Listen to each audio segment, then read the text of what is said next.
gustaría que abriera su Biblia en 1 Corintios capítulo 1 y vamos a comenzar en el versículo 18. Algo está sucediéndole a la predicación en Estados Unidos y como consecuencia alrededor del mundo. Los predicadores populares, los predicadores contemporáneos están diciendo que no enseñan la Biblia. De hecho, algunos de ellos están diciendo, es necio enseñar la Biblia, es necio ser un expositor de las Escrituras, no predican mensajes expositivos, no dicen la Biblia dice, no citan a la Biblia. ¿Por qué? La gente no quiere oír la Biblia. Ciertamente no quieren oír a alguien que se ponga de pie durante una hora y explica la Biblia. Entonces estos predicadores dicen, no predicamos la Biblia, porque el mundo incrédulo no está interesado en la Biblia. A lo cual yo respondo, eso es obvio. Claro que no responden a la Biblia. No pueden responder a la Biblia. Es imposible para ellos. Pero nosotros somos pastores del rebaño de Dios y el rebaño de Dios depende de ser alimentado por la palabra de Dios. Y esa es la razón por la que se nos manda predicar la palabra. Ningún incrédulo se va a convertir en un creyente fuera de la palabra de Dios. Esa es la razón por la que 1 Pedro 1:23 dice, siendo renacidos por la palabra de verdad, ningún incrédulo va a ser santificado fuera de la palabra de Dios.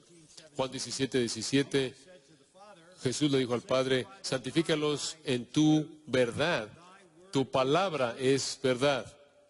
Corrijo, ningún creyente va a ser santificado por la palabra de Dios. Entonces, tanto la salvación como la santificación vienen como resultado de la palabra. Entendemos que el mundo no recibe la Escritura. Eso es obvio. También entendemos que la obra de Dios, al salvarlos, depende de la palabra y en santificar a la iglesia. La palabra es el instrumento singular usado por el Espíritu Santo. Entonces, quiero hablar a partir de este pasaje, 1 Corintios 1 y 2, un poco con ustedes en esta noche. Quiero mostrarles el contraste entre el creyente y el incrédulo con respecto a cómo ven la Escritura. Para los creyentes, la Biblia es nuestro tesoro más grande. Oyeron eso leído por parte de Josías, el Salmo 19, versículo 10. Es más preciado que el oro, más que mucho refinado, y dulce más que la miel y que la que destila del panal. La palabra de Dios para el pueblo de Dios es su tesoro más grande. Salmo 119, 97, David dice, oh, cuánto amo yo tu ley. Es mi meditación todo el día. Ese mismo Salmo 119, unas 5 o 6 veces, él dice, amo tus mandamientos, amo tu ley, amo tu palabra, una y otra vez. Pablo el apóstol dijo que aquellos que son salvos son caracterizados por 2 Tesalonicenses 2:10, el amor de la verdad. El amor de la verdad. Juan registra que aquellos que aman al Señor guardan sus mandamientos. Los conocen y los guardan. Salmo 40, versículo 8, dice, me deleito en hacer tu voluntad, oh Dios mío, tu ley está dentro de mi corazón. Pedro dice que somos como niños recién nacidos. 1 Pedro capítulo 2, que desean la palabra así como un recién nacido desea la leche. Un recién nacido solo tiene un deseo, leche. Eso es todo. No es complicado. Y un creyente tiene ese deseo singular consumidor hacia la palabra de Dios. En el capítulo 6 de Juan, cuando nuestro Señor está hablando a los discípulos, después de que la multitud se había ido, después de los milagros, Él les dijo a los discípulos, ¿acaso vosotros queréis también iros? Y Pedro respondió en esas palabras famosas, ¿a quién iremos? Tú y solo tú tienes palabras de vida eterna. La razón por la que no quisieron irse fue porque querían ser alimentados por la palabra de Dios. A manera de contraste, con eso quiero que vean el Evangelio de Juan por un momento, en el capítulo 8. Esta es una porción muy definitiva de las Escrituras. Y nuestro Señor dice en Juan 8, 42, Jesús entonces les dijo, si vuestro Padre fuese Dios, ciertamente me amaríais, porque yo de Dios he salido y he venido, pues no he venido de mí mismo, sino que Él me envió. Y escucha el versículo 43. ¿Por qué no entendéis mi lenguaje? Porque no podéis escuchar mi palabra. Ese es el contraste. Los creyentes aman la palabra, anhelan la palabra, desean la palabra. Es alimento para sus almas, no pueden tener lo suficiente de la palabra. Los incrédulos no quieren oírla, no pueden oírla y por razones muy obvias. Versículo 44. Vosotros sois de vuestro padre el diablo, y los deseos de vuestro padre queréis hacer. Si usted es un incrédulo, usted quiere lo que el diablo quiere. Usted está en su familia, y obviamente él no quiere la palabra de Dios. De hecho, la primera tentación en el huerto fue tentar a Eva a no creer la palabra de Dios. Y desde ese entonces Satanás siempre ha atacado y socavado la palabra de Dios. Versículo 44 dice, Él ha sido homicida desde el principio y no ha permanecido en la verdad, porque no hay verdad en Él. Cuando habla mentira, de suyo habla, porque es mentiroso y padre de mentira. Y a mí, porque digo la verdad, no me creéis. Lo entiendo. La gente en el mundo no quiere tener la Biblia, no entiende la Biblia, no cree en la Biblia. Eso es muy claro. Su naturaleza. Ahí en el versículo 47, Jesús dice, el que es de Dios, las palabras de Dios oye. Por esto no las oís vosotros, porque no sois de Dios. Esa es la línea divisoria. Aquellos que pertenecen a Dios, les encanta oír la palabra, entienden la palabra, creen la palabra, defender la palabra, e inclusive amar la palabra. Aquellos que no son de Dios, le pertenecen a Satanás, no pueden oír su palabra, no desean oír su palabra, porque son de su padre el diablo, quien es un mentiroso, un homicida desde el principio. Entonces la marca del cristiano verdadero es amor por la verdad, hambre por la verdad, hambre por la palabra de Dios. La iglesia verdadera de Dios siempre y en todo lugar y en toda sociedad, en toda cultura, en toda ubicación, el pueblo de Dios tiene hambre por la verdad de las Sagradas Escrituras. Anhelan la palabra que sea leída, explicada y que sea aplicada en toda su riqueza.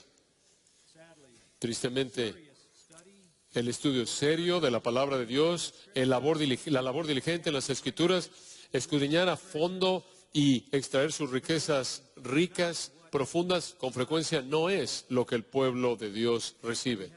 Entonces tiene usted a los creyentes sentados en iglesias en donde el pastor no quiere enseñar la Biblia porque ofende al incrédulo y por lo tanto él mata de hambre a los creyentes, quienes son la clave para alcanzar a los incrédulos. Como creyentes amamos la Biblia. Usted quiere darle a su congregación lo que aman y lo que necesita, entonces dele la palabra de Dios. Cuando hablamos de la predicación expositiva, de lo que estamos hablando es explicar la Biblia. Expositiva no es técnico, simplemente significa explicar la Biblia. Eso es lo que una exposición es, explicar la Biblia.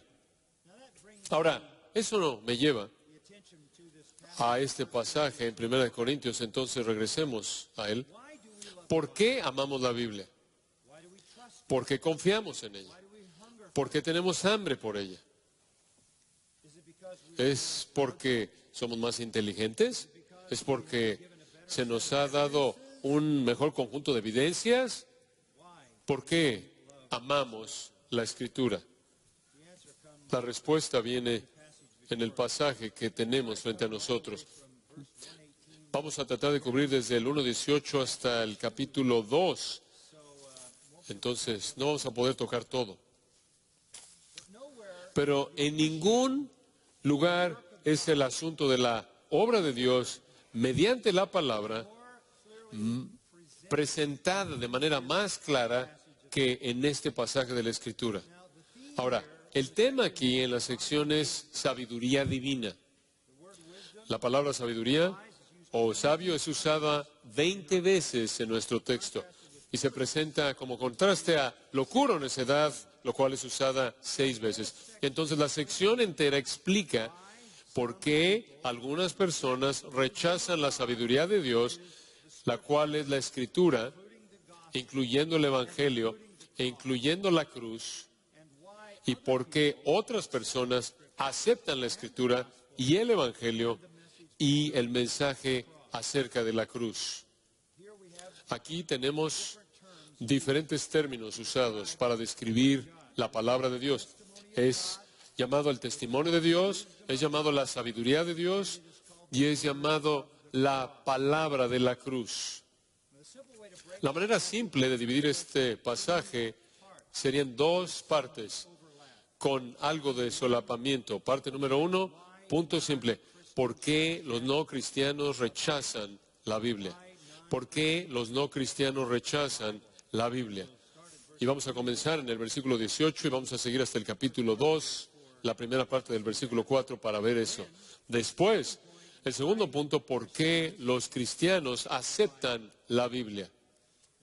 Ahora escuche, nada se dice acerca de pruebas, nada se dice acerca de evidencias, nada se dice acerca de argumentos filosóficos, nada se dice acerca de apelar a su emoción o inclusive a su razón. Usted verá lo que es, que hace que la gente rechace la Biblia y otras personas que acepten la Biblia. Entonces comencemos. ¿Por qué los no cristianos no creen en la Biblia? Voy a darle 5 razones. Razón número 1. Su mensaje no es razonable. Observe el versículo 18. Porque la palabra de la cruz es locura a los que se pierden. Pero a los que se salvan, esto es a nosotros, es poder de Dios. Usted tiene 2 categorías de personas. Usted tiene a las personas que se pierden y las personas que se salvan. 2 categorías de personas. Las personas que se pierden, que van camino al infierno, personas que se salvan, que van camino al cielo. Para la gente que está entre aquellos que se pierden, la palabra de la cruz es locura. Es la palabra griega morón. Es una identificación bastante simple. Son torpes, tontos, inútiles. Y la razón es que la palabra de Dios, el Evangelio de Dios, no encaja con la razón humana. Tratan la palabra de Dios con menosprecio. La tratan con enemistad y menosprecio. Y le puedo decir esto, toda la persecución cristiana, a lo largo de toda la historia humana, toda la persecución cristiana, toda la persecución en contra de cristianos ha sido no debido a algo que hicieron, sino debido a la proclamación de la palabra de Dios. Los cristianos han sido una influencia positiva donde quiera que están en el mundo. Ellos son la razón por la que existen la mayoría de los avances en la cultura y en la sociedad, pero constantemente están siendo perseguidos, inclusive en la actualidad siendo masacrados, no por lo que hacen, porque hacen bien a la sociedad, sino por proclamar la palabra de Dios. El mundo no puede aceptar la verdad de un Dios crucificado y la salvación mediante la fe únicamente, solo en Él, fuera de obras. Es locura para ellos. Usted puede entender a la primera iglesia, los creyentes que entraron allá al mundo gentil, porque esto era particularmente verdad de los gentiles. Iban al mundo gentil, ¿y cuál era su mensaje? Ellos eran primordialmente judíos que venían de la tierra de Israel y salían al mundo gentil a predicar el evangelio, y este era su mensaje. Hubo un hombre en nuestro país quien es Dios en carne humana. Él descendió del cielo. Él es una encarnación del Dios verdadero. Solo hay un Dios y únicamente un Dios, el Dios verdadero, y el resto de los dioses son falsos, el resto de los dioses son demoníacos, el resto de los dioses son inventos de los hombres y los demonios. Solo hay un Dios, y ese Dios vino a la tierra en forma humana. Él descendió al mundo, Él vivió, y Él fue crucificado, rechazado por el pueblo de Israel, rechazado por los romanos gentiles que lo crucificaron por cumplir la voluntad de los judíos. Él fue crucificado con unos cuantos criminales y lo colocaron en una tumba y resucitó de los muertos. La nación de Israel, de quien vino como nación, completamente lo rechazó. Todos los líderes lo rechazaron, todas las élites religiosas lo rechazaron, pero Él es nuestro Dios, el único Dios que puede salvarte de tu pecado, y Él es el soberano del universo, y Él resucitó de los muertos, y Él va a regresar otra vez para apoderarse del mundo y establecer su reino. Eso se oye absolutamente torpe. ¿Estás bromeando? Un judío crucificado, rechazado por su propio pueblo, rechazado por los gentiles, es el Dios vivo y verdadero, encarnado. Y después tuvieron que decir, por cierto, si le entregas tu vida, tienes que negarte a ti mismo, tomar tu cruz. Podría costarte la vida. Tienes que hacer todo lo que Él manda, la gran comisión. Tienes que seguirlo, dejar tus sacrificios, dejar tu voluntad personal, tu ambición personal. Ese es el evangelio. Si no haces eso, vas al infierno eterno. No tenían libro con autoridad para demostrar la verdad de eso, porque la Biblia no estaba terminada de manera total en el Nuevo Testamento. Ese era el mensaje que predicaban. Para aquellos que se pierden, era no razonable, ridículo. Entonces, en primer lugar, su mensaje no es razonable. En segundo lugar, su mensaje no era alcanzable, su verdad no era alcanzable. Observa el versículo 19. Pues está escrito, destruiré la sabiduría de los sabios y desecharé el entendimiento de los entendidos. ¿Dónde está el sabio? ¿Dónde está el escriba? ¿Dónde está el disputador de este siglo?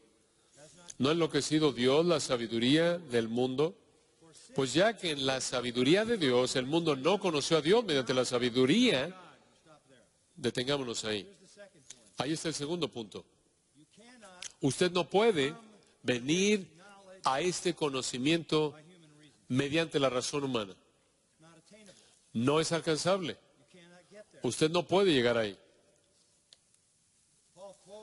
Pablo cita en el versículo 19 de Isaías 29:14, en donde Isaías había dicho cuando Sennacherib estaba amenazando a Judá, que la liberación vendría, pero no vendría mediante la sabiduría de los líderes o los hombres sabios, su inventiva y sus ideas secretas perecerían, y Dios mediante su sabiduría únicamente salvaría a Judá.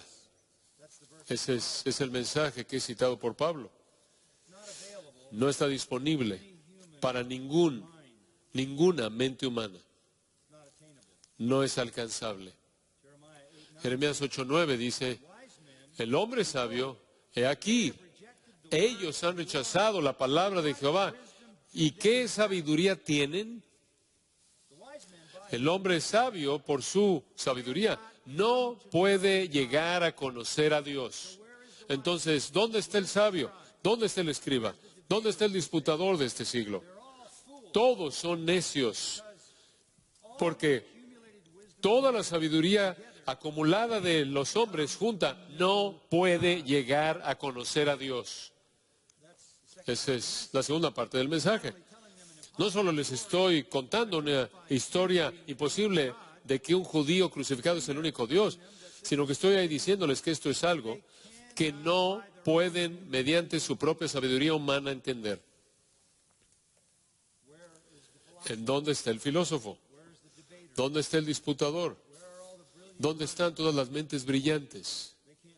No pueden conocer esto. No está disponible para ellos de ninguna manera en absoluto.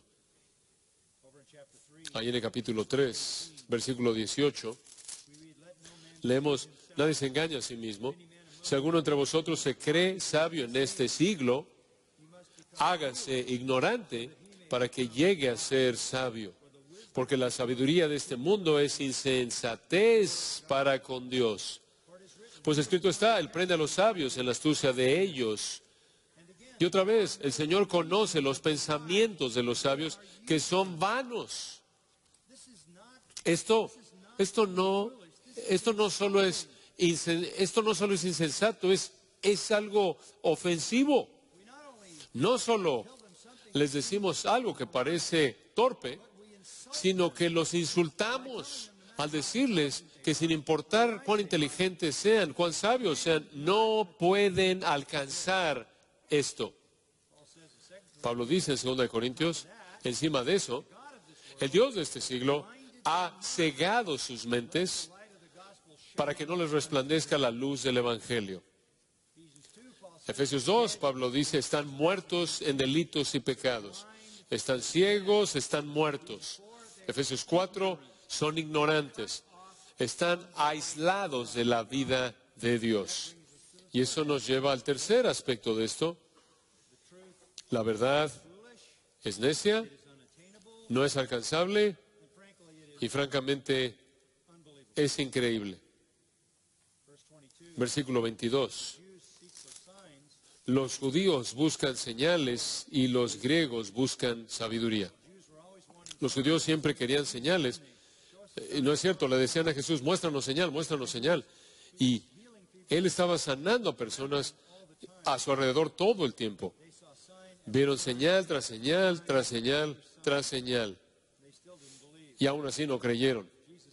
Jesús eventualmente les dijo, les voy a mostrar una señal. Derriben este cuerpo y en 3 días lo voy a levantar. Él hizo eso y aún así no creyeron. De hecho, trajeron a los soldados y les dijeron que mintieran por la resurrección. La nación entera se rehusó a creer en la resurrección. Ya para el 70 después de Cristo, los romanos vinieron, mataron a cientos de miles de judíos y básicamente fueron impulsados a una eternidad sin Dios porque no creyeron, aunque hubieron señales y la gran señal de la resurrección. Algunos dicen que los judíos estaban esperando señales en el cielo. Bueno, señales en el cielo vendrán cuando nuestro Señor regrese. Los griegos, por otro lado, estaban buscando sabiduría. Ellos esperaban que aquellos que comunicaran el Evangelio tuvieran algún tipo de filosofía compleja, algún tipo de ideología muy complicada, profunda y con palabras muy sofisticadas, una especie de conceptos esotéricos, y la simplicidad del Evangelio era algo digno de burla para ellos. Era simple, simplista, primitivo y bajo. La gente no cree porque la palabra de Dios para ellos es locura, porque la palabra de Dios no está disponible para ellos, es inalcanzable para ellos, no pueden entenderla, y porque están encerrados en su propia incredulidad, y la verdad es una piedra de tropiezo y locura para ellos. Versículo 23 dice, debido a la piedra de tropiezo, no creen. Debido a la locura, no creen. Pero, aquí está el otro grupo, mas para los llamados, ellos son los mismos que los que se salvan en el versículo 18, pero observa esto, él está diciendo, si el mundo no cree y no puede creer y piensa que esto es locura, ¿por qué estoy predicando el Evangelio? ¿Por qué estoy proclamando la palabra de Dios? Porque hay algunos que son llamados por Dios y están siendo salvados. Y para aquellos que son los llamados, así judíos como griegos, Cristo, poder de Dios y sabiduría de Dios, porque lo insensato de Dios es más sabio que los hombres y lo débil de Dios es más fuerte que los hombres. Podría parecer ridículo para el mundo, pero para aquellos a quienes Dios está llamando de manera eficaz a la salvación y que por lo tanto están siendo salvados, es el poder de Dios para salvación. Y de nuevo, le recuerdo como dije al principio, si usted tan solo predica la verdad de la palabra de Dios, es lo que Dios usa para producir la salvación de aquellos que Él ha llamado a la salvación.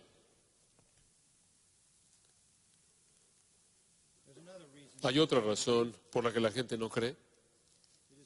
Es debido a que la gente que cree en la palabra de Dios no es o es insignificante. Es insignificante. Observa el versículo 26. Pues mirad, hermanos, vuestra vocación. Ustedes son los llamados de manera eficaz. Ese es un llamado en sí a la salvación, un llamado soberano. Pues mirad vuestra vocación o llamado, hermanos, que no sois muchos sabios según la carne. No muchos poderosos, ni muchos nobles. 3 veces, no muchos, no muchos, no muchos. Lo cual quiere decir que la mayoría de los creyentes no son algo sorprendente. Son personas que no impresionan. No son las élites intelectuales. No son los más inteligentes. No son los más nobles. No son los más elevados. Cuando dice ahí que ni muchos poderosos, eso significa que no tienen poder, no tienen influencia.